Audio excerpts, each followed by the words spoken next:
Where'd you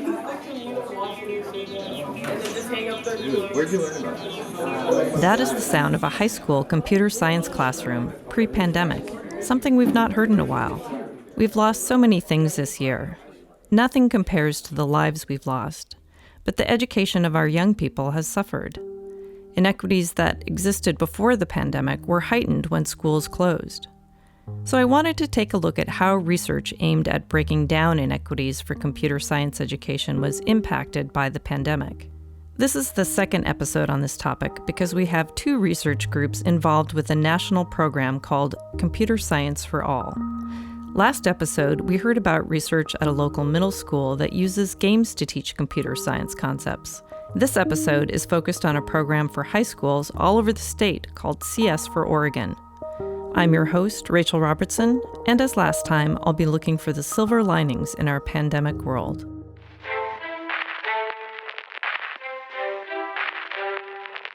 From the College of Engineering at Oregon State University, this is Engineering Out Loud. That recording of the classroom came from Bend Senior High School, home of the Lava Bears. It is the largest comprehensive high school in Eastern Oregon and one of the 40 schools participating in CS for Oregon. The program is funded by the National Science Foundation and is a collaboration between Portland State University, University of Oregon, and Oregon State University. Oregon State's connection is through Jill Hubbard. She is a co-principal investigator on the grant and an instructor of computer science at OSU Cascades.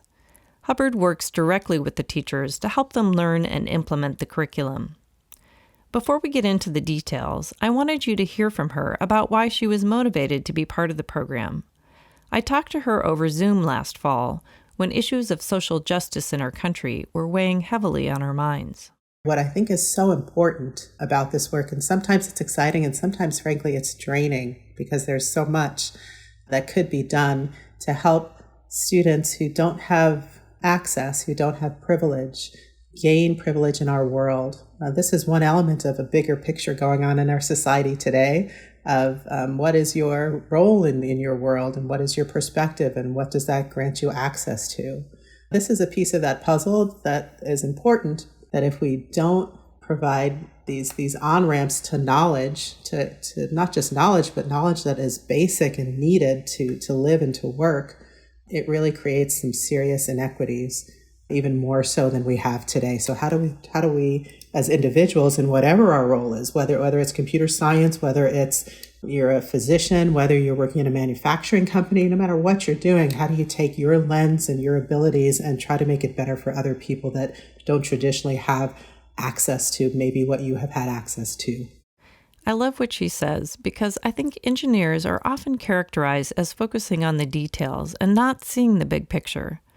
But frankly, that's not been my experience in all the years I've been talking to faculty about their work. To make an impact, you have to see the bigger picture and understand where you can make a difference. In Jill's case, she had firsthand knowledge of this need for a different kind of computer science curriculum. She started her career in industry, but then switched to teaching computer science and engineering in high school. Here's what she told me about that experience when I visited the high school. Over and over again, even though I was a woman, and I would ask these young women and just broad non-traditional people, please take this class. They would often do it for me, like hang for a week, and then look around the class and say, this is not for me. Everybody in here knows more than I do. I don't feel comfortable here. I think the ship has sailed, and they were 15 years old. And I would say, the ship has not sailed. You are 15. Just come, get on the ship for a little longer. It'll feel better. But Jill also realized she had to change how she was teaching. Traditional methods were not going to reach everyone. That's when she discovered the curriculum that they are using for this program. It's called Exploring Computer Science. Based on research and designed to promote equity, it's taught in several schools around the country. You might be wondering, as I was, how can a curriculum be more inclusive? How do you make equity-driven curriculum? I mean, what does that mean? Love that question. What does that mean? Because that's the question I ask so many times when I look at different curriculum. So in terms of this curriculum in particular, so this is Exploring Computer Science, what it does that's different is it does as much off the computer as it does on the computer. So it's not about, we're going to teach you how to program in, pick your favorite language, Python of the week. Because that's the skill. That's the, here's a hammer and here's a nail. We're going to teach you how to hammer over and over again with different hammers. Like, what's the point? Instead, we're going to solve some problems. We're going to ask you some questions about what you know and what you think. We're going to encourage you to write as well as read about stuff. We're going to have you talk to each other, share out your ideas, talk to each other as a class. There's some intentional lessons that really do focus on bringing other cultures into the classroom. So when we do stuff with modeling, for example, there are activities that focus on Navajo basket weaving. What does it mean in that culture to geometrically to weave different baskets? And what does that culture mean? So you're not just talking about the actual, how do you model something on a computer and what do you type where, but it's where does that fit into different societies and different cultures, and also tapping into who's in the classroom and what are your cultures. I got to see this in action during my visit to that classroom. It feels like a lifetime ago, but my memory is that only about half the students were actually working at a computer. Don Carter is the computer science teacher at Bend High, and he told me about his experience teaching the Exploring Computer Science curriculum. I've been having a great time. I've been teaching for a long time, and this is one of the first years where I've had a lot more buy-in than I usually would on projects. Kids are sticking with things, they're turning stuff in, and I think they're seeing there's value in it. We've tried to mix the tech part with the design part, and because we do have gearheads out there, and they do like gadgets, and so we did mix in, working with some of the devices, some of the technical part of it, with the philosophy and the problem solving and the algorithm design. I think the thing that's very pleasing about it that makes it accessible to all kids is that we're not just sitting there coding every day. We're looking at the impacts of technology, how it affects everyone, and so we're involving arts and crafts, we're involving design, and so everybody has a little buy-in to it. As I mentioned, Jill's part in this project has been to train the teachers. Normally that is done at OSU Cascades over the summer and quarterly during the school year. One great part about the grant is that the teachers are paid for the time that they spend on professional development. It's nice that we were included in a grant where the resources were there for us, the training was there for us, and all I had to do was show up. That's pretty rare in my world. This year, of course, the training and teaching had to happen online, and so the CS for Oregon team had to quickly figure out how to do things differently.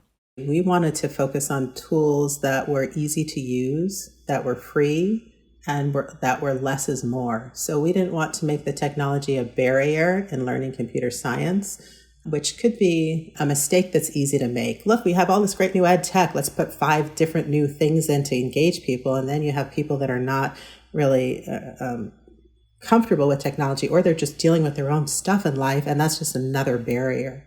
During the summer training, Jill and the team worked with the teachers on using the Google suite of collaborative tools. But it was more than just learning how to use the apps. There are certain tools that you want to be able to kind of use to promote collaboration. The teachers are using them now, like breakout rooms. How do you create a smaller group out of a larger group, but also do it in an intentional way where there's some type of an ask and they come back with a question and then they share the stuff they did in their breakout room with the bigger group. And you're trying to model things you would do in a classroom in a virtual space with a tool. So they had the ability to see and practice that. And majority of them said, I was so glad that we were able to model what it is to teach in a virtual environment before I have to do it in September. Beyond learning the skills they needed, the professional development training offers the teachers a cohort they didn't have within their schools. I like how high school teacher Tegreed Elmaligi put it. Most computer science teachers are islands in their schools. So we're speaking a language that basically nobody else in the school speaks. Tegreed has been teaching computer science at McMinnville High School for 8 years. Like Jill, she also started out in industry. Also like Jill, when she saw the need for a different way of teaching, she found the Exploring Computer Science curriculum. She was already teaching it when she joined the CS for Oregon program, where she participated in the professional development training. And it was a game changer. The focus was not necessarily on the material that I'm going to teach, but on how do I teach it and how to meet each and every student at their level and how to make it approachable.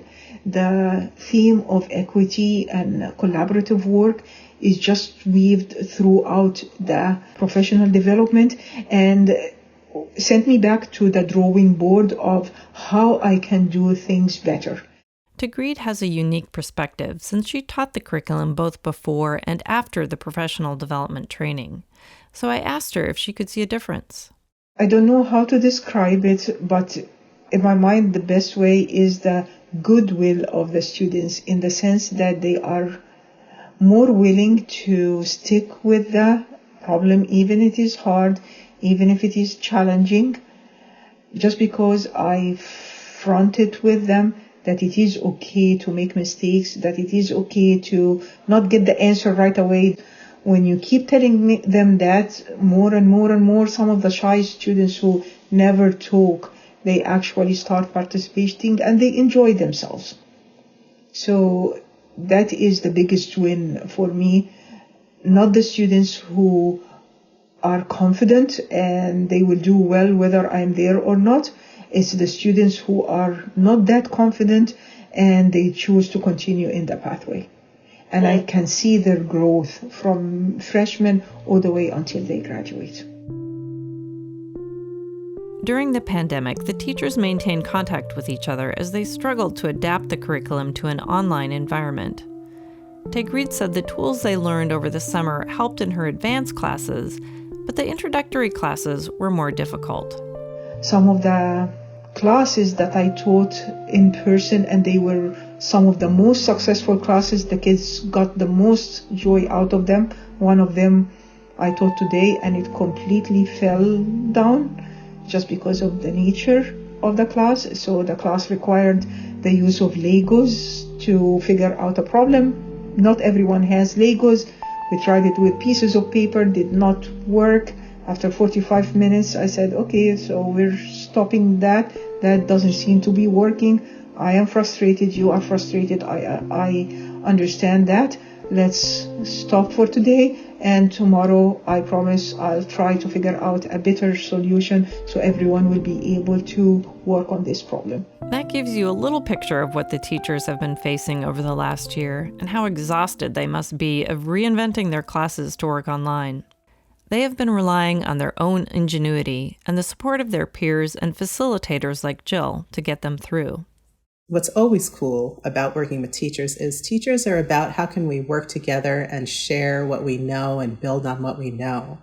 The other thing that was really interesting, because of everything that's going on in the world, the equity focus of our work really resonated.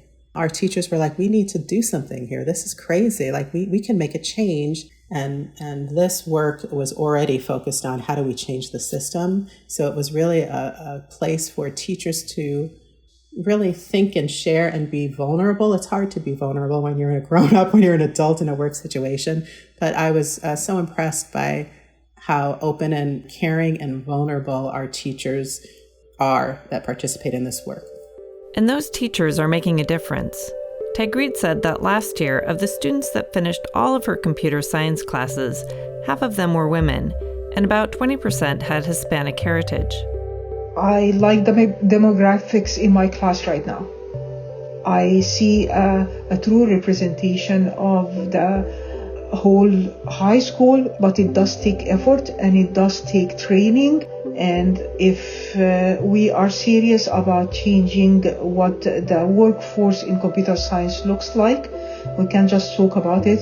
We have to start as early as possible, capturing them at this age and showing them that there is a viable way to go from 9th grade all the way to be a software engineer or to be a computer scientist or whatever, even if your family doesn't have anyone who works in that environment, or you haven't even been aware that there is this type of environment.